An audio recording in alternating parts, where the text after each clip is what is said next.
কুরবানি দিলে একজনের উপার্জন হারাম হলে বাকিদের কুরবানি নষ্ট হবে কিনা, কোরবানির গরুতে আকিকা দেয়া যাবে কিনা, এরপরে 4-5 জন মিলে টাকা তুলে কোরবানি দিলে হবে কিনা, এই প্রশ্নটা অনেকেই করে কোরবানি আসলে।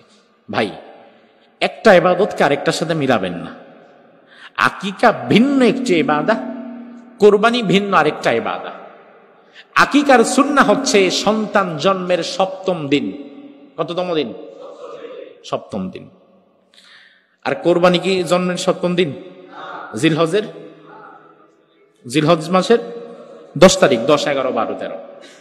দেখো, সন্তান জন্ম হয়েছে, আকিকা 7ম দিনে দিয়ে দেন। যদি না দিতে পারেন, ইন কেস অফ ইমার্জেন্সি, কোনো কারণে টাকা নাই, পয়সা নাই, হাসপাতালে দৌড়াচ্ছেন, সেটা ভিন্ন বিষয়। যখন সময় হবে তখন দিয়ে দিবেন। কোরবানির সাথে বাজায় রাখার তো দরকার নাই। এখন কোরবানির সাথে যদি একান্ত প্রয়োজনে আপনি রাখেনি যে আমি গরুতে 2টা ভাগ নিলাম, একটা কোরবানি আর একটা আকিকা, সেক্ষেত্রে কিছু স্কলার বলেন যে জায়েজ হয়ে যাবে, তবে এটা সুন্নাহ হবে না। সুন্নাহ হচ্ছে জন্মের 7ম দিন দেওয়া, আর কোরবানির সাথে দিলে হবে জায়েজ। এখন জায়েজ করার চাইতে সুন্নাহ আমল করাটা বেশি প্রয়োজন, এটা সব বেশি। এরপরে 4-5 জন মিলে টাকা তুলে কোরবানি দিলে হবে কিনা? জি না, কারণ কোরবানি ব্যক্তিগত ইবাদত। কোরবানি কোনো সম্মিলিত ইবাদত না যে আমরা 10 জন মিলে টাকা তুললাম, কোরবানি একটা দিয়ে দিই, না, এটা কোরবানি হবে না।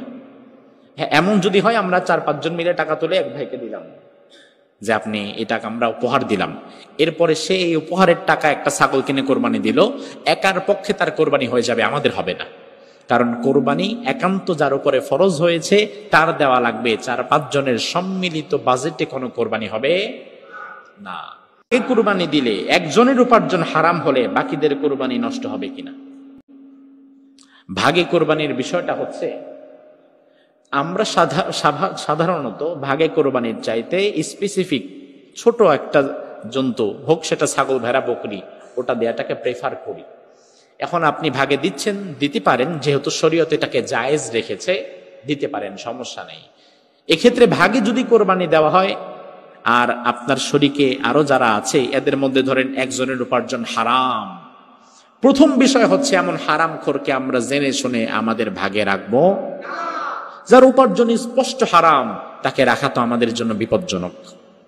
আরেকটা হচ্ছে আমি জানি না তার উপার্জন হারাম, সে আমাদের সাথে ভাগে আছে, ওলামায়ে কেরাম বলেন এতে তার একার কোরবানি নষ্ট হবে, বাকিদেরটা হবে না। তার কারণ আল্লাহ বলছেন ওয়ালা তাজিরু ওয়াজিরাতুন উযরা উখরা, একের বোঝা অপরের উপরে আসবে না।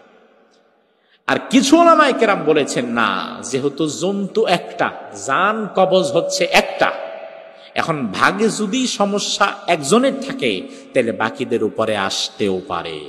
এখন যেহেতু এটা রিস্ক জোন, আমাদের তো রিস্ক জোনে যাওয়ারই দরকার নাই। একান্ত যদি অপারগ হয়ে যাই তাহলে হয়তো আমি ভাগে কোরবানি দিব, আর যদি কারো ইনকাম হারাম হয় হয়তো আল্লাহ তাআলা আমার কোরবানি কবুল করে নিবে, আল্লাহ তাআলা আমাকে মাফ করে দিবে, সেটা আশা আমি রাখি। তবে আমি জেনে শুনে আমি রিস্ক জোনে যেতে আমি রাজি না।